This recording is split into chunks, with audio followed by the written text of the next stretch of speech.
నేను సిఐటి అనకాపల్లి జిల్లా కోశాధికారి.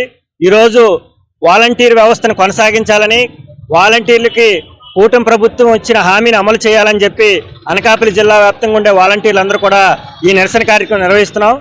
ప్రభుత్వాన్ని మేము ఒకటే అడుగుతున్నాం, అయ్యా చంద్రబాబు నాయుడు గారు, ఎన్నికల ముందు వాలంటీర్లు కొనసాగిస్తాం, 10,000 రూపాయలు జీతం ఇస్తాం, గత ప్రభుత్వం కంటే బాగా చూసుకుంటాం అని చెప్పిన మీరు మరి ఎన్నికల తర్వాత నేటికి కూడా వాలంటీర్ వ్యవస్థ మీద ఎందుకు మీ కనికరం కనిపించట్లేదన్నది మేము అడుగుతున్నాం.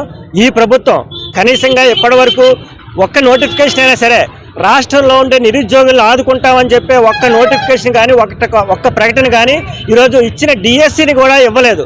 మరి ఈరోజు లక్షలాది మంది రాష్ట్రంలో వాలంటీర్లుగా పనిచేసి ప్రభుత్వానికి ప్రజలకి సేవలు అందించి వాళ్ళందరూ కూడా రోడ్డున పడితే వాళ్ళని ఆదుకోవడం కోసం ఎందుకు మీరు ప్రకటన చేయట్లేదు అని చెప్పేసి ఈరోజు మేము సిఐటి అడుగుతున్నాం. అంతేకాదు ఈరోజు మీరు వచ్చిన తర్వాత ఉద్యోగాలు, ఈరోజు వాలంటీర్లు ఉద్యోగాలే కాదు, ఈరోజు మద్యం షాప్లో పనిచేసిన వాళ్ళందరినీ కూడా రోడ్డును పడేశారు. అలాగే ఇసుక డిపోల్లో పనిచేసిన వాళ్ళందరినీ కూడా రోడ్డు పడేశారు. అంటే మీరు ఉన్న ఉద్యోగాలు తీసేయడానికి అధికారంలోకి వచ్చారా, లేదంటే అదనంగా ఉద్యోగాలు ఇవ్వడానికి అధికారంకి వచ్చారా అన్నది మేము ఈ కూటమి ప్రభుత్వాన్ని చంద్రబాబు నాయుడు గారిని అడుగుతున్నాం. ఎప్పటికైనా సరే రాష్ట్రంలో ఉండే వాలంటీర్ వ్యవస్థని పునర సమీక్ష చేసి వీళ్ళందరూ కూడా పునర్నియామకం చేయాలి. అలాగే వీళ్ళందరికీ 10,000 జీతం జీవోని అమలు చేయాలి, పెండింగ్ జీతాలు ఇవ్వాలి.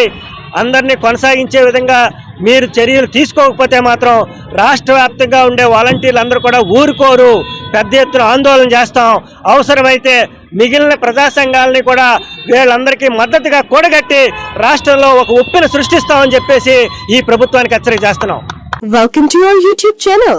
Don't forget to like, subscribe and share the videos.